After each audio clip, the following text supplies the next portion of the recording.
இந்த 8வது மாதமும் கர்த்தர் உங்களை நிறைவாய் ஆசீர்வதித்து கனப்படுத்துவார். நீங்கள் விரும்புகிற காரியத்தை நிச்சயம் கர்த்தர் கைக்கூடி வர பண்ணுவார். உங்களுக்கு முன்பாக இருக்கிற எல்லா இருளான சூழ்நிலைகளை மாற்றி வெளிச்சத்தை உதிக்க பண்ணுவார் என்பதில் எந்த ஒரு சந்தேகமே இல்லை. 8 என்று சொன்னாலே புதிய துவக்கம் என்று அர்த்தம். இந்த மாதம் உங்களுடைய வாழ்க்கையில் புதிய துவக்கத்தை கர்த்தர் கொடுப்பார். நீ செய்கிற எல்லா காரியத்திலும் தேவன் உன்னோடே இருக்கிறார். இந்த குறிப்பிட்ட பாவத்தை விடணும்னு நினைக்கிறவங்க முடியலனா கிருபையை கேட்போம். தேவ சமூகத்தில் காத்திருந்து கிருபையை கேட்போம். நீ எவ்வளவு நேரம் வாயை தந்து கிருபையை கேட்கிறாயோ நீ ஈஸியாய் மேற்கொண்டு வெளியே வருவாய் என்பதில் எந்த ஒரு சந்தேகமே. உங்கள் விசுவாசத்தை கனப்படுத்துகிற தெய்வம் இந்த கால வேளையில் உங்கள் அருகே வந்து நின்று, மகனே மகளே பயப்படாதே, நான் உனக்கு துணை நிற்கிறேன், நான் உன்னோடு கூட இருக்கிறேன் என்று கர்த்தர் வாக்கு கொடுக்கிறார். தேவன் ஆபிரகாமோடு இருந்ததுக்கான முக்கிய காரணம் என்ன தெரியுமா? அவன் தேவனுக்கு பயப்படுகிறவன்.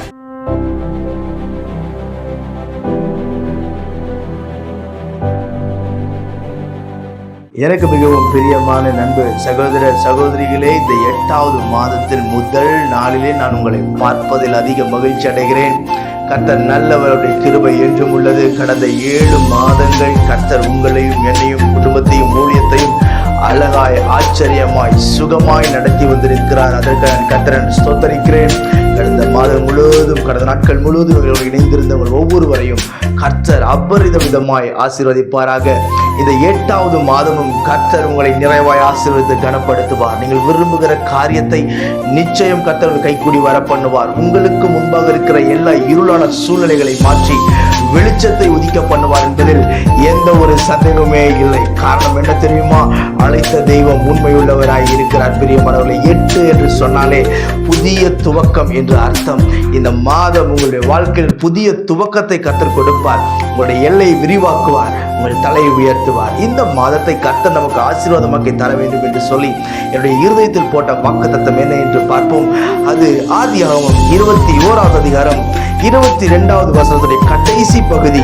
நீ செய்கிற காரியங்கள் எல்லாவற்றிலும் தேவன் உன்னோடு இருக்கிறார். நீ செய்கிற எல்லா காரியத்திலும் தேவன் உன்னோடே இருக்கிறார். அபிமெலேக்கு சொல்லுகிறான் ஆபிரகாமை பார்த்து, நீ செய்கிற எல்லா காரியத்திலும் தேவன் உன்னோடு கூட இருக்கிறார். இன்றைக்கு நான் உங்களை பார்த்து சொல்லுகிறேன், நீங்கள் செய்கிற எல்லா காரியத்திலும் தேவன் உங்களோடு கூட இருப்பார். ஒருவேளை வீடை கட்ட வேண்டும் என்று நீங்கள் தீர்மானித்திருக்கலாம். ஒருவேளை நீங்கள் ஏதாவது ஒரு பிசினஸ் செய்ய வேண்டும் என்று தீர்மானித்திருக்கலாம். ஏதோ ஒரு புதிய வேலைக்கு போகலாம் என்று தீர்மானித்திருக்கலாம். நீங்கள் செய்கிற எல்லா காரியத்திலும் உங்கள் தேவனாகிய கர்த்தர் உங்களோடு கூட இருக்க போகிறார்.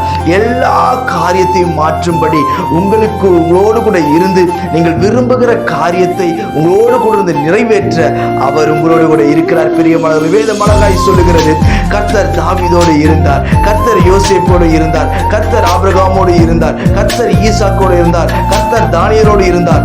நன்றாய் கவனியுங்கள், கர்த்தர் யார் யாரோடெல்லாம் இருந்தாரோ அவர்கள் எல்லாம் பல பிரச்சனைகளை சந்தித்தாலும் பல போராட்டங்களை சந்தித்தாலும் தேவன் அவர்களோடு கூட இருந்த ஒரே ஒரு காரணத்தினால் எல்லாவற்றையும் ஈஸியாய் அவர்களை ஜெயிக்க முடிந்தது, எல்லாவற்றையும் லகுவாய் ஜெயிக்க முடிந்தது. அதே போல இன்றைக்கு ஒருவேளை இந்த 8வது மாதம் உங்களுக்கு முன்பாக ஒரு இருளை போல இருக்கலாம்.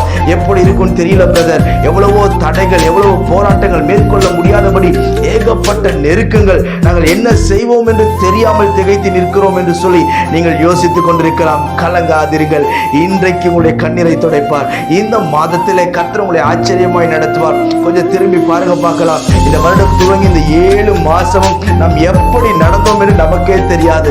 எப்படி ஒவ்வொரு மாதத்தை தள்ளினோம் என்று நமக்கு தெரியாது. வராத பிரச்சனைகள் அல்ல, பார்க்காத இழப்புகள் அல்ல, அநியாய செலவுகள், தேவையற்ற செலவுகள், ஏதேதோ காரியங்கள் வாழ்க்கையில் வந்தாலும் கர்த்தர் இந்த 7 மாதத்தை ஜெயமாய் பார்க்கும்படி கிருபை பாராட்டி 8வது மாதத்தில் நமக்கு சுகபல ஜீவனை கொடுத்து ஆயுசு நாளை கூட்டி கொடுத்து அவருடைய முகத்தை நோக்கி பார்க்கும்படி அவர் கிருபை பாராட்டி இருக்கிறாரே, அது எவ்வளவு பெரிய மேன்மை. இன்றைக்கு கர்த்தர் சொல்லுகிறார் அழகான ஒரு வார்த்தை என்ன தெரியுமா? நீ செய்கிற எல்லா காரியத்திலும் தேவனாகிய கர்த்தர் உங்களோட கூட இருக்கிறார். இந்த மாதம் முழுவதும் இருக்க போகிறார். இந்த மாதம் முழுவதும் நீங்கள் போகிற வேலையில் இருக்க போகிறார். இந்த ஆண்டவர் நம்மோடு கூட இருக்க வேண்டும் என்று சொன்னால் நீங்களும் நானும் செய்ய வேண்டிய சில காரியங்கள் உண்டு. இந்த ஆபிரகாமோடு கர்த்தர் இருந்தார். ஏன் இருந்தார்? எதற்காக இருந்தார்? வேகமாய் நாம் தியானித்து அவனுடைய ஆசீர்வாதத்தை நாம் பெற்றுக்கொள்வோம். முதலாவது ஆதியாகமம் 12வது அதிகாரம் முதல் வசனத்தில் பார்ப்போம் என்று சொன்னால் ஆண்டவர் சொல்கிறார், கர்த்தர் ஆபிரகாமை நோக்கி, நீ உன் தேசத்தையும் உன் இனத்தையும் உன் தகப்பன் வீட்டையும் விட்டு புறப்பட்டு நான் உனக்கு காண்பிக்கும் தேசத்திற்கு போ என்று கர்த்தர் சொல்லுகிறார். முதல் வசனம் அழகாய் சொல்லுகிறது. ஆண்டவர் சொல்லுகிறார், நீ உன்னுடைய தேசத்தையும் உன் இனத்தையும் உன் தகப்பன் வீட்டையும் விட்டு நான் உனக்கு காண்பிக்கும் தேசத்திற்கு போ. முதலாவது ஆண்டவர் எதிர்பார்க்கிற ஒரு காரியம் என்ன தெரியுமா?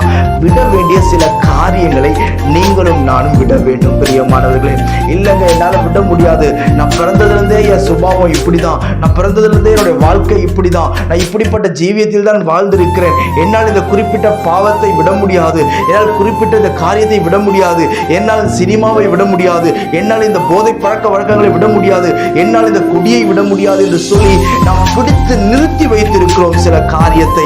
ஆனால் ஆண்டவர் சொல்லுகிற இந்த ஆபிரகாமை பார்த்து, நான் உனக்கு காண்பிக்கும் தேசத்திற்கு நீ போகும்பொழுது நீ எல்லாவற்றையும் விட்டுதான் போக வேண்டும். பிரியமானவர்களே, எல்லாவற்றையும் உனக்கு சுற்றி இருக்கிற, உனக்கு நெருங்கி இருக்கிற, நீ அதிகமாய் நேசிக்கிற, நீ அதிகமாய் யாரோடு இருக்க வேண்டும் நினைக்கிறாயோ அந்த எல்லா காரியத்தையும் நீ விட்டு வெளியே வா என்று சொல்லுகிறார். பிரியமானவர்களே, இன்றைக்கு கர்த்தர் முதலாவது நம்ம இடத்தில் எதிர்பார்க்கிற ஒரு காரியம் என்ன?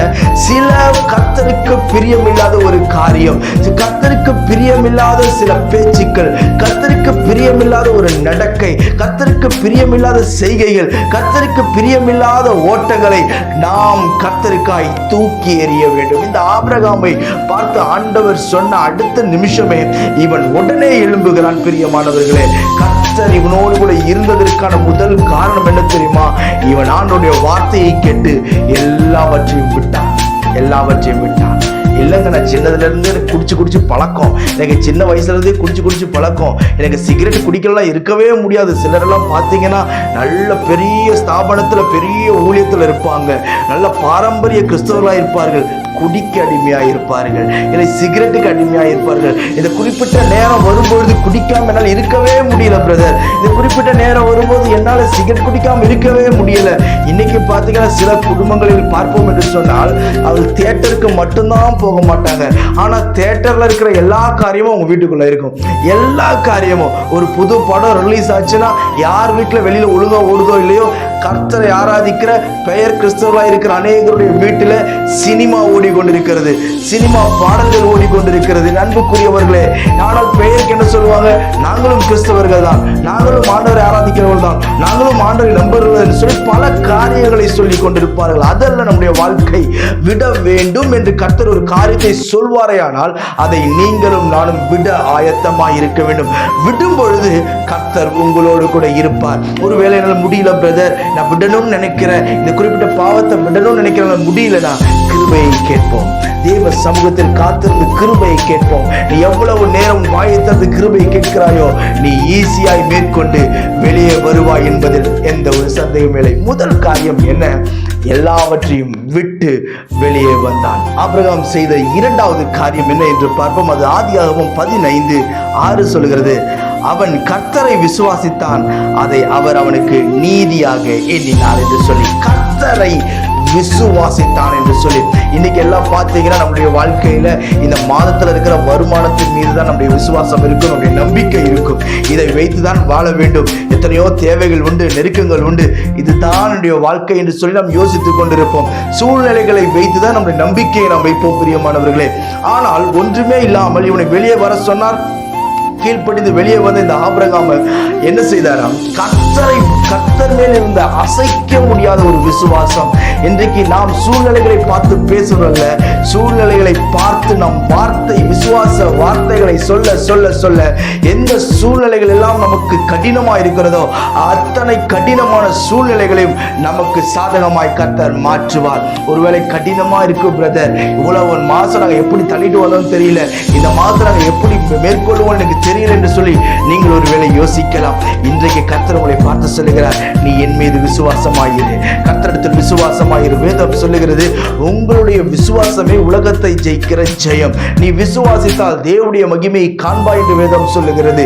என் அன்புக்குரியவர்களே, நம் கர்த்தர் மீது வைத்திருக்கிற விசுவாசம் நிச்சயம் என்னை கர்த்தர் நடத்துவார், நிச்சயம் என்னை கர்த்தர் போஷிப்பார், என் குடும்பத்தை நடத்துவார், என் பிள்ளைகளின் எதிர்காலத்தை கர்த்தர் ஆசீர்வதிப்பார் என்கிற விசுவாசத்தை ஆண்டவர் ஒரு நாளும் அற்பமாய் நினைக்கவே மாட்டார். ஒரு நாளும் அவர் அற்பமாய் நினைக்கவே மாட்டார். எந்த சூழ்நிலையிலிருந்து நீங்கள் கூப்பிடுகிறீர்களோ, எந்த சூழ்நிலையில் நீங்கள் ஆண்டவரே என்று கூப்பிடுகிறீர்களோ, அவர் மேலே இருக்கிற விசுவாசத்தோடு நீங்கள் கூப்பிடும் பொழுது நிச்சயம் சொல்லுகிறேன், உங்களுடைய விசுவாசத்தை உலக மக்கள் வேண்டும் என்று சொன்னால் அற்பமாய் நினைக்கலாம், கேவலமாய் நினைக்கலாம். ஆனால் உங்கள் விசுவாசத்தை கனப்படுத்துகிற தெய்வம் இந்த கால வேளையில் உங்கள் அருகே வந்து நின்று, மகனே மகளே பயப்படாதே, நான் உனக்கு துணை நிற்கிறேன், நான் உன்னோடு கூட இருக்கிறேன் என்று கர்த்தர் வாக்கு கொடுக்கிறார். ஒரு நாளும் அவர் உங்களை கைவிடவே மாட்டார். ஆண்டவர் மேல் விசுவாசமாயிருங்க. அவர் கொடுத்த வாக்குத்தத்தத்தின் மீது நாம் விசுவாசமாய் இருக்கும் பொழுது, ஆண்டவர் இந்த வார்த்தை எனக்கு கொடுத்திருக்கிறார், நிச்சயம் நிறைவேற்றுவார். இந்த வார்த்தை எனக்கு சொல்லியிருக்கிறார், நிச்சயம் நிறைவேற்றுவார். வாசல்களை திறப்பேன் என்று சொல்லியிருக்கிறார், நிச்சயம் திறப்பார். வாழ வைப்பேன் என்று சொல்லியிருக்கிறார், நிச்சயம் வாழ வைப்பார். உயர்த்துவேன் என்று சொல்லியிருக்கிறார், நிச்சயம் உயர்த்துவார் என்கிற விசுவாசம் உங்களை வாழ வைக்கும், உங்களை கனப்படுத்தும், உங்களை மேன்மைப்படுத்தும். நீங்கள் வாழ்ந்து இருப்பீர்கள் பிரியமானவர்களே. மூன்றாவது காரியம், இந்த ஆபிரகாம் செய்த காரியம் என்ன தெரியுமா? தேவன் தன்னோடு இருக்கும்படிக்கு, அவர் இருக்கிறேன் என்று சொல்லும்படிக்கு இவன் செய்த மூணாவது காரியம் என்னென்று பார்ப்போம். ஆதியாகமம் 18:19 சொல்லுகிறது, கர்த்தருடைய வழியை காத்து நடவுங்கள் என்று கட்டளையிடுவான் என்று சொல்லி. அவன் மீது ஒரு நம்பிக்கை என்ன தெரியுமா? இவன் கர்த்தருடைய வழியை காத்து நடப்பான் என்று சொல்லி. இன்றைக்கு ஏனோ தானோ என்கிற வாழ்க்கை அல்ல, நம் கர்த்தருடைய வழியை காத்து நடக்கிறவர்களாய் இருக்க வேண்டும். கிறிஸ்தவர்களாய் இருக்கிற நமக்கு சில கோட்பாடுகள் உண்டு. இப்படிதான் வாழ வேண்டும், இப்படிதான் செய்ய வேண்டும், இதை தான் நடப்பிக்க வேண்டும், இங்கே தான் போக வேண்டும், இவ்வளவுதான் நாம் ட்ரெஸ் உடுத்த வேண்டும் என்று சொல்லி சில சட்ட திட்டங்கள் உண்டு. ஆனால் ஆபிரகாமிடத்தில் கர்த்தர் எதிர்பார்த்த ஒரு காரியம் என்ன தெரியுமா? என்னுடைய வழியை இவன் காத்து நடப்பான். என்னுடைய வழியை, நான் காண்பிக்கிற வழியை, நான் போதிக்கிற வார்த்தையை, நான் காட்டுகிற தரிசனத்தின்படி இவன் சரியாய் நடப்பான் என்கிற அசைக்க முடியாத ஒரு நம்பிக்கை. இன்னைக்கு நம்முடைய வாழ்க்கையில் தேவன் நம்மோடு கூட இருக்க வேண்டும் என்று சொன்னால் நாம் கர்த்தருடைய வழியை காத்து நடக்க வேண்டும். அவர் நமக்கு காண்பிக்கிற வழியை காத்து நடக்க வேண்டும். அவர் நம்மோடு கூட இருக்கும்படிக்கு, நாம் ஒரு நாளும் அவரை விட்டு தூரமாய் போகாதபடிக்கு வழியை காத்து நடக்க வேண்டும். பிரியமானவர்களே, இன்றைக்கு சிலருக்கெல்லாம் சில வார்த்தைகள் கடினமாய் வரும் என்று சொன்னால் ஏற்றுக்கொள்ளக்கூடிய இருதயத்தில் பக்குவமே இல்லை.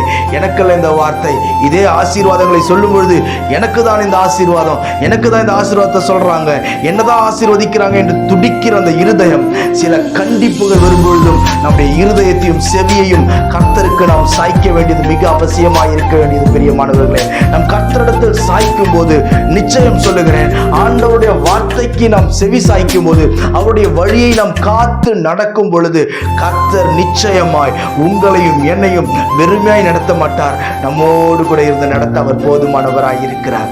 நீங்கள் ஒருபோது வெட்கப்பட்டு போவதில்லை. பயப்படாதிருங்கள். இந்த மாசம் பாருங்க எவ்வளவு ஆச்சரியமாய் நீங்க நடக்க போறீங்கன்னு, வெற்றியாய் நடக்க போறீங்க. உங்களுக்கு கைக்கூடி வராத சில நன்மைகளை கர்த்தர் இந்த மாதத்தில் கைக்கூடி வர பண்ணுவார். வராத சில ஆசீர்வாதங்களை உங்கள் கரங்களிலே கொடுத்து ஆசீர்வதிக்க அவர் போதுமானவராய் இருக்கிறார். கடைசியா இந்த ஆபிரகாம் செய்த ஒரு காரியம் என்ன என்று பார்ப்போம். ஆதியாகமம் 22:12 சொல்லுகிறது, நீ தேவனுக்கு பயப்படுகிறவன் என்று இப்பொழுது அறிந்திருக்கிறேன் என்றார். தேவனுக்கு பயப்படுகிற பயம். தேவன் ஆபிரகாமோடு இருந்ததுக்கான முக்கிய காரணம் என்ன தெரியுமா? அவன் தேவனுக்கு பயப்படுகிறவன், தேவனுக்கு பயப்படுகிறவன். தெய்வ பயம். இன்றைக்கு பாருங்க, துணிகரமாய் எல்லா காரியத்திலும் ஈடுபடுகிறோம், துணிகரமாய் சில காரியங்களை பேசுகிறோம், துணிகரமாய் சில காரியங்களை நாம் தலையிடுகிறோம்.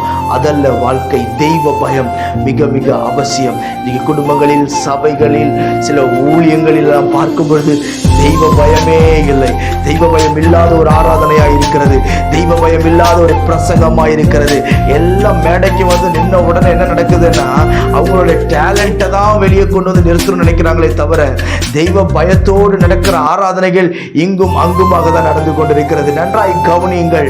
நீங்களும் நானும் தெய்வத்தை ஆராதிக்கிற நீங்களும் நானும் தெய்வ பயத்தோடு ஆராதிக்க வேண்டும். நடுக்கம் தேவை.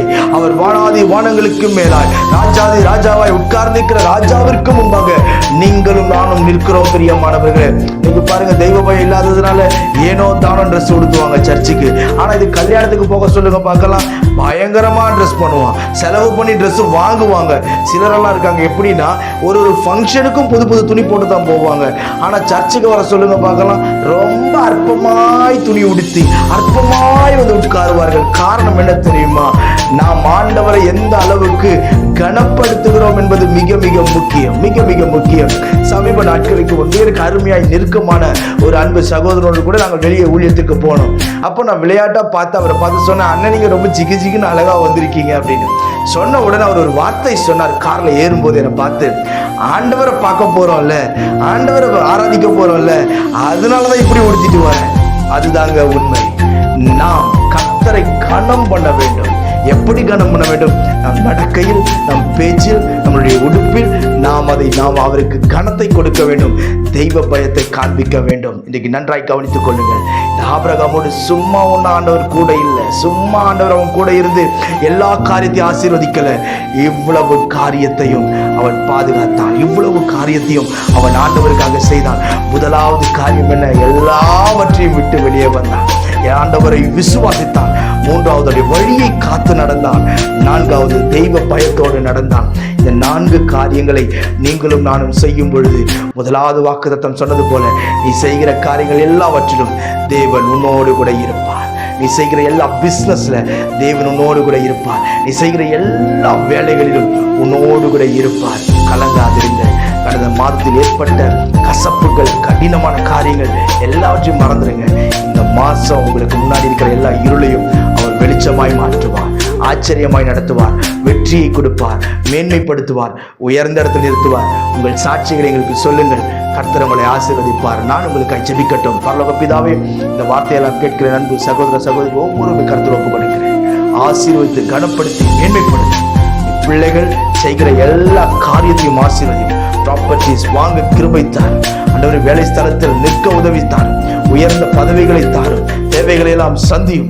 எல்லா கடன் பிரச்சனைகளை மாற்றும். நியாயமாய் வர வேண்டிய பணங்கள் எல்லாம் பிள்ளைகளுக்கு கிடைக்கட்டும். ஆண்டவரே, வியாதி தொடாதபடி பாதுகாத்துக் கொள்ளும். ஆண்டவரே, பலவீனங்கள் பிள்ளைகளை தொடக்கூடாதப்பா. படிக்கிற பிள்ளைகளுக்கு நல்ல ஞானத்தை தாரும். பிரயாணங்களினுடைய பாதுகாப்பை கட்டளையிடும். ஆண்டவரே, தீர்க்க ஆயுசை கொடுப்பீராக ராஜா.